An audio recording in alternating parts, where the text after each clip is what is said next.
According to the National Electrical Code, specifically Article 358.10a, an inspector could reject a field-made gooseneck transitioning from electrical metallic tubing or aimed to flexible metal conduit, often referred to as Greenfield, if it fails to adhere to the stipulated requirements.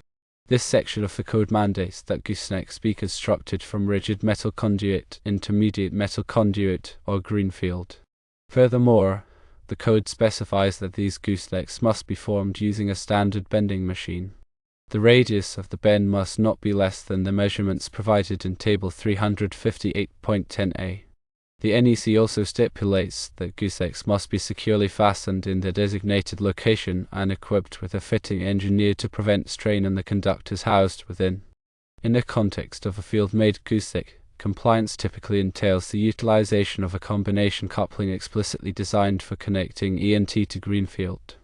Although fabricating a field-made gooseneck using discrete connectors and couplings is feasible, it is imperative to ensure that the resultant assembly complies with the NEC requirements. Should the inspector conclude that the field-made gooseneck fails to satisfy these mandates, they retain the authority to reject it. Now let us break down the components and considerations when constructing a gooseneck from EMT to Greenfield and adhering to the NEC.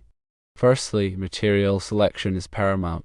The NEC permits the use of rigid metal conduit, intermediate metal conduit, or Greenfield for constructing goosenecks.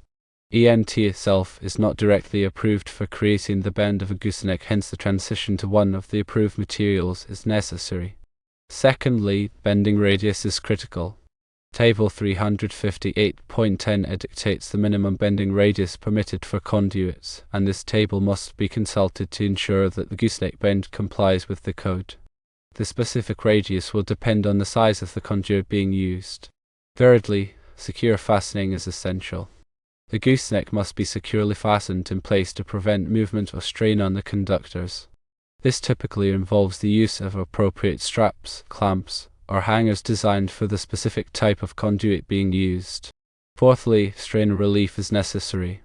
The fitting used to connect the gooseneck to the EMT in Greenfield must provide adequate strain relief to prevent damage to the conductors. This is particularly important at the transition points where the conductors enter and exit the gooseneck. Fifthly, combination couplings can simplify the installation. These couplings are specifically designed for connecting to similar types of conduit, such as EMT to Greenfield, and they often incorporate features that ensure a secure and code-compliant connection. Sixthly, inspection considerations are important. When an electrical inspector evaluates a field-made gooseneck, they will be looking for several key things including proper materials, correct bending radius, secure fastening, adequate strain relief, and overall workmanship. If any of these aspects are deficient, the inspector may reject the installation. Seventhly, code compliance is paramount. It is the responsibility of the electrician or installer to ensure that all electrical work complies with the NEC and any applicable local codes. This includes understanding the requirements for goosenecks and other types of conduit installations. Eighthly, documentation helps. Keeping records of the materials used, bending radius, and installation methods can be helpful in demonstrating compliance to an electrical inspector.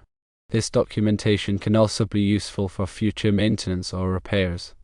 Ninthly, professional installation is recommended. Electrical work can be dangerous, and it is always recommended to hire a qualified electrician to perform such tasks. A professional electrician will have the knowledge and experience to ensure that the installation is safe, code compliant, and reliable. Lastly, continuous learning is a necessity. The NEC is updated regularly, and it is important for electricians and installers to stay up to date on the latest changes. This can be achieved through continuing education courses, industry publications, and online resources.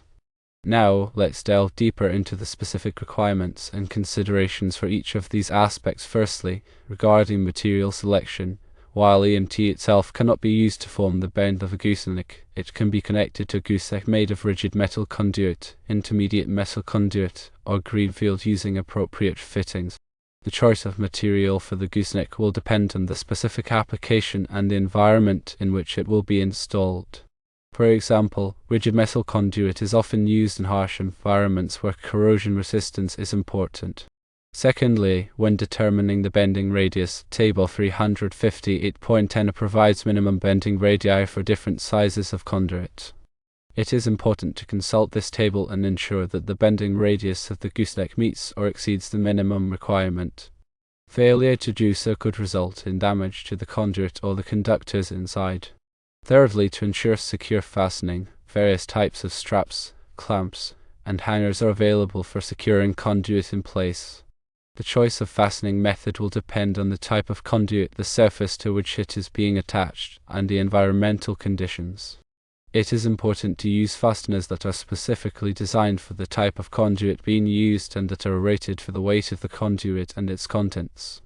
Fourthly, providing adequate strain relief is crucial to prevent damage to the conductors. This can be achieved by using fittings that incorporate strain relief mechanisms, such as bushings or connectors with integral strain relief features. These fittings help to distribute the stress on the conductors and prevent them from being pulled or stretched. Fifthly, combination couplings offer a convenient and code-compliant way to connect to similar types of conduit. These couplings are designed to provide a secure and watertight connection between the two types of conduit, and they often incorporate features that ensure proper grounding and bonding. Sixthly, when preparing for an electrical inspection, it is helpful to have all of the necessary documentation readily available.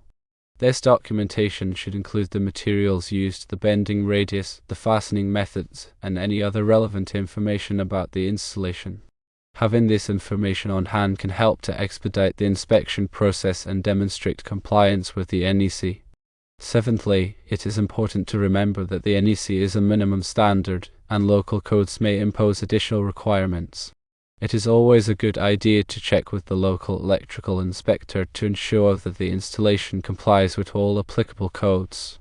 Eighthly, electrical work can be dangerous, and it is always recommended to hire a qualified electrician to perform such tasks.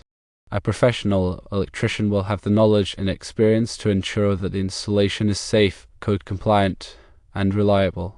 Ninthly, the NEC is updated regularly, and it is important for electricians and installers to stay up to date on the latest changes. This can be achieved through continuing education courses, industry publications, and online resources. Lastly, continuous learning is essential for maintaining competence in the electrical field. By staying up to date on the latest codes, standards, and technologies, electricians and installers can ensure that they are providing safe, reliable, and code-compliant electrical installations. Now, let us dive into even more detailed considerations, starting with the nuances of Article 358.10a. This section of the NEC specifically addresses the use of EMT for bends and elbows. It clarifies that while EMT is suitable for straight runs and general wiring, it is not intended to be field bent to create sharp bends or elbows, especially when forming a gooseneck. The reason for this restriction is that EMT, being a thin-walled conduit, is susceptible to kinking or collapsing when bent too sharply. This can compromise the integrity of the raceway and potentially damage the conductors inside. Furthermore, the code emphasizes the importance of using listed fittings and connectors that are specifically designed for use with EMT. These fittings are designed to provide a secure and reliable connection between the EMT and other components of the electrical system, such as junction boxes, enclosures, and other types of conduit. Using non-listed fittings or connectors can compromise the safety and reliability of the electrical system and may result in code violations. Secondly, the bending radius specified in Table 358.10 is not arbitrary. It is carefully calculated to ensure that the EMT is not overstressed during bending and that the conductors inside are not damaged. The bending radius is typically expressed in terms of the inside diameter of the conduit, and it varies depending on the size of the conduit. For example, a larger conduit will typically require a larger bending radius than a smaller conduit. Thirdly, the requirement for secure fastening is not simply a matter of aesthetics. It is essential for ensuring the mechanical integrity of the raceway system and preventing it from being damaged or dislodged. Secure fastening also helps to prevent vibration and movement, which can cause wear and tear on the conductors and fittings. Fourthly, the need for strain relief is particularly important at the transition points where the EMT connects to other types of conduit or equipment. These transition points are often subject to mechanical stress and vibration, and if the conductors are not properly supported, they can be pulled or stretched, leading to insulation damage or conductor breakage. Fifthly, combination couplings are available in a variety of types and sizes to accommodate different combinations of conduit types and sizes. It is important to select a combination coupling that is specifically designed for the types of conduit being connected and that is listed for the intended application. Sixthly, when an electrical inspector evaluates a field-made gooseneck, they will be looking for evidence of proper workmanship, including clean cuts, smooth bends, and tight connections. They will also be checking to ensure that all of the necessary fittings and connectors are properly installed and that the raceway system is securely supported. Seventhly, it is important to note that the NEC is not a design manual. It provides minimum requirements for electrical installations, but it does not tell you how to design an electrical system. It is the responsibility of the designer or engineer to ensure that the electrical system is properly designed and that it meets all applicable codes and standards. Eighthly, electrical work is inherently dangerous, and it should only be performed by qualified individuals who have the necessary training and experience. Working with electricity can be hazardous, and it is important to take all necessary safety precautions to prevent injury or death. Ninthly, the NEC is constantly evolving to reflect changes in technology and best practices. It is important to stay up to date on the latest changes to the code and to understand how they affect your work. Lastly, continuous learning is essential for maintaining competence in the electrical field. By staying up to date on the latest codes, standards, and technologies, electricians and installers can ensure that they are providing safe, reliable, and code-compliant electrical installations.